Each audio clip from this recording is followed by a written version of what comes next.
à tous et à toutes, j'espère que vous allez bien. On se retrouve aujourd'hui pour la présentation d'un nouvel outil pédagogique qui s'appelle Blob.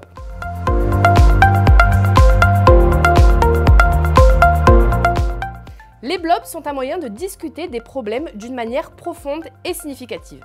Ils peuvent être autant compris par les enfants que par les adultes.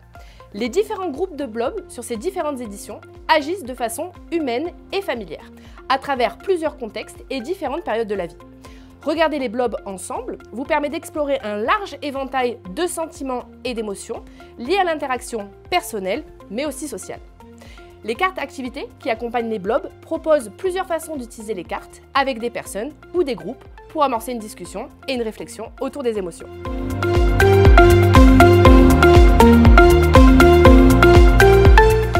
Alors je vais commencer par vous présenter les blobs émotions.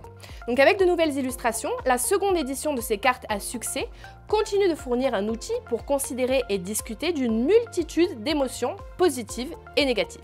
Les cartes couvrent toute la gamme d'émotions identifiées dans la roue des émotions de Plutchik et la roue des blobs Plutchik est fournie pour montrer comment les émotions se rapportent les unes aux autres.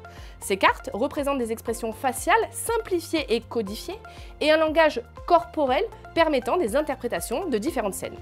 Elles peuvent servir de vase à des discussions sur les habiletés sociales et la construction de scénarios pour la gestion des relations avec autrui. Cet outil nous propose donc une manière de discuter des sentiments, aussi bien pour les enfants que pour les adultes. Je vais vous présenter donc un deuxième blob qui s'appelle Teenage Life. Ce jeu de cartes représente les différentes silhouettes pour aborder les comportements positifs et négatifs des adolescents. Les blobs sont un moyen de communiquer en utilisant les deux premières langues apprises pendant l'enfance, qui sont le langage corporel et les sentiments. Ils peuvent être utilisés individuellement ou pour des travaux de groupe et couvrent des sujets tels que les relations, l'amitié, le harcèlement, la dépendance, les émotions, la confiance et l'image de soi. Le troisième blob que je vais vous présenter est le blob Family. Donc c'est un support pour aborder les relations familiales, en groupe ou en individuel. Il est une aide à l'analyse et à la réflexion de ses propres émotions, mais aussi de celles des autres, grâce au développement de l'empathie. Il peut être aussi utile à des échanges sur la parentalité et à être combiné à d'autres cartes blob pour aider à l'expression orale. Les cartes peuvent être utilisées avec des individus ou des groupes de différentes tailles. Chaque scénario familial est codé par couleur avec 6 à 9 cartes qui racontent une histoire courte, ce qui constitue un tremplin pour que les gens désapprennent leurs sentiments au sujet de la vie familiale.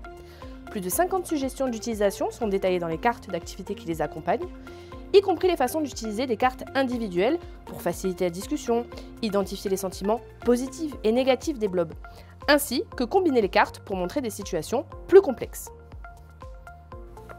Le dernier blob que je vous présente est le blob Feelings. Avec de nouvelles illustrations, cette seconde édition nous offre un autre éventail d'émotions plus larges comme la colère, la joie, la déprime, l'excitation ou bien la confusion. Comme les autres blobs que nous avons vus, nous l'utilisons pour parler de nos ressentis dans un contexte bienveillant.